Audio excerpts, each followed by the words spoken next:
महापौर निवडणूक बिनविरोध झाली आहे, मात्र समित्यांच्या अध्यक्षपदाच्या निवडणुकीसाठी ठाकरे सेना उमेदवार देणार आहे। स्थायी समिती, सुधार, शिक्षण आणि बेस्ट या समित्यांच्या अध्यक्षपदासाठी ठाकरे सेनाकडून फॉर्म भरले जाणार आहेत।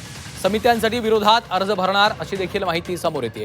स्थायी समितीसाठी रमाकांत रहाटे, सुधार समितीसाठी सचिन पडवळ, बेस्ट समितीसाठी प्रवीणा मोरजकर आणि शिक्षण समितीसाठी चित्रा सांगळे यांच्या वतीने हे अर्ज दाखल केले जाणार आहेत।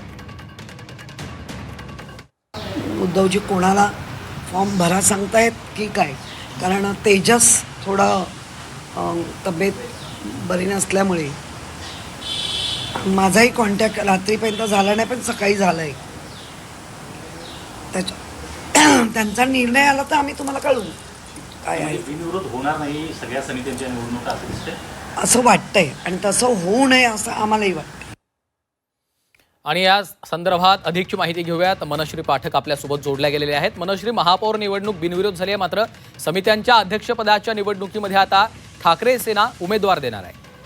खरं तर महापौर पदासाठी उमेदवार द्यायचा का, उपमहापौर पदासाठी उमेदवार द्यायचा का यावरती माझ्यावर बरीचशी खलबत झालेली होती। मात्र आम्हाला अपशकुन करायचं नाही अशा अर्थाची वक्तव्य केली आणि त्यानंतर उमेदवार दिला नव्हता। आता मात्र महत्त्वाच्या ज्या समित्या आहेत, स्थायी समिती असेल, सुधार समिती असेल, शिक्षण आणि बेस्ट समिती असेल, याकरता मात्र यांच्या अध्यक्षपदाकरता आता ठाकरेंनी उमेदवार द्यायचा असं ठरवलेलं आहे। संख्याबळानुसार ठाकरेंचा या सगळ्या गणितामध्ये कितपत टिकाव लागेल यावरती प्रश्नचिन्ह आहे। मात्र तरी सुद्धा ठाकरे सेनेनं आता स्थायी, सुधार, बेस्ट आणि शिक्षण समिती या समित्यांच्या अध्यक्षपदासाठी उमेदवार द्यायचं असं ठरवलेलं आहे। यामध्ये स्थायी समितीसाठी जर आपण बघितलं तर रमाकांत रहाटे हे उमेदवारी अर्ज आपला दाखल करणार आहेत अध्यक्षपदासाठीचा। त्यासोबतच सुधार समितीकरता सचिन पडवळ हे अर्ज दाखल करणार आहेत। यासोबतच प्रवीणा मोरजकर या बेस्ट समितीसाठी, तर शिक्षण समितीसाठी चित्रा सांगळे हे अध्यक्षपदाकरता आता अर्ज दाखल करणार आहेत। त्याच्यामुळे समित्यांच्या अध्यक्षपदाच्या निवडणुकीतली चुरस आता वाढू शकते।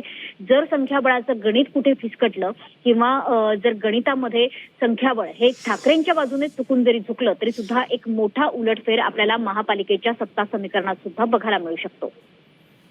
निश्चितच धन्यवाद मनश्री या माहितीसाठी।